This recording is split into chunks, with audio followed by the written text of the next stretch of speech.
This is Hidden Killers Week in Review. A look back at the most prolific stories of the week.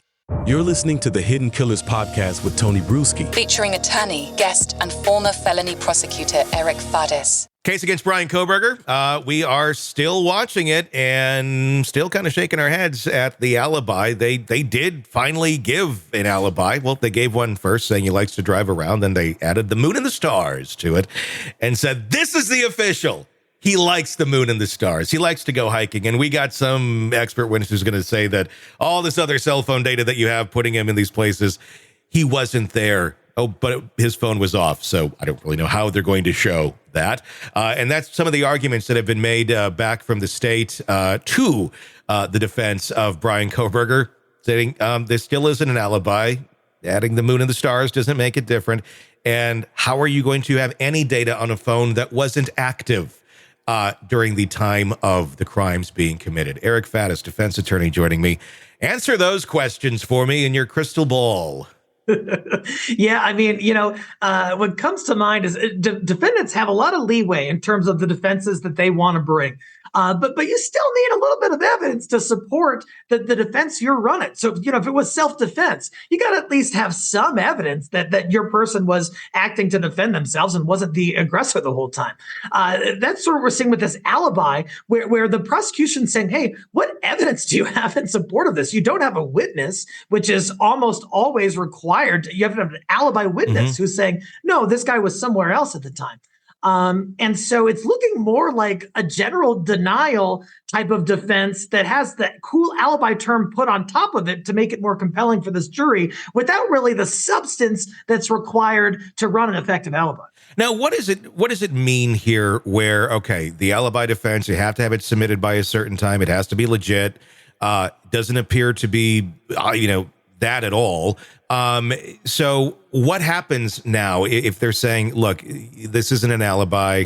Can they not bring that up then in the case itself when this goes in front of a jury? They can't say he liked to look at the moon and stars, or what does it mean if you don't come up with an alibi by your required deadline?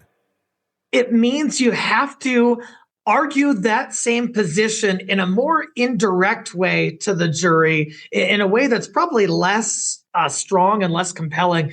Instead of saying Kohberger wasn't at the scene, you would have to say, hey, look, there's no evidence that he was at the scene.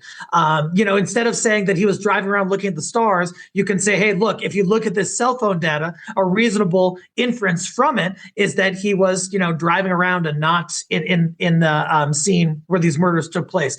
And so they're still probably going to run that defense, but just how it looks and the words they get to use and how forceful it is to the jury could change if this alibi defense is struck. But how do they do that when there is evidence he was at the scene?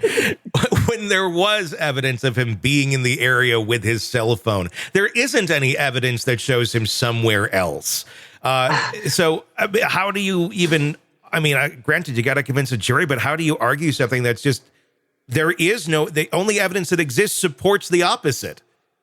And that's really and that's part of what the prosecution has said in response to this alibi is like, hey, look, there just isn't like a credible factual basis supporting this alibi. And that's one of the challenges to it. And how do you do that at trial?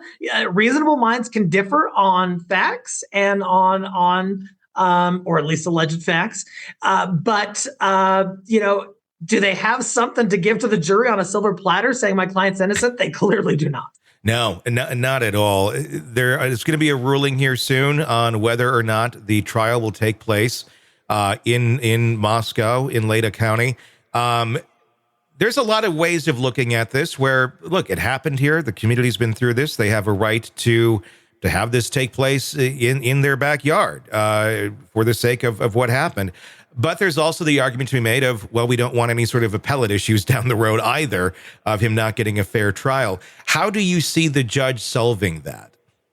I hear you. And so, we have on one hand, the interests of the community, like you said, that they want this resolved in their hometown. And that's completely valid. But the interests and rights of the defendant, Brian Kohberger, to a fair trial will trump the interests of the community and having it in that locale. If I was a betting man, I would bet on this judge moving the venue to somewhere else in order to sort of undermine any future appellate argument that Kohberger didn't get a fair trial. Because if they move the venue, then at least Kohberger cannot argue, hey, all these jurors were against me because it was in the hometown where this happened. True. And then they don't have to put the community through this hell all over again.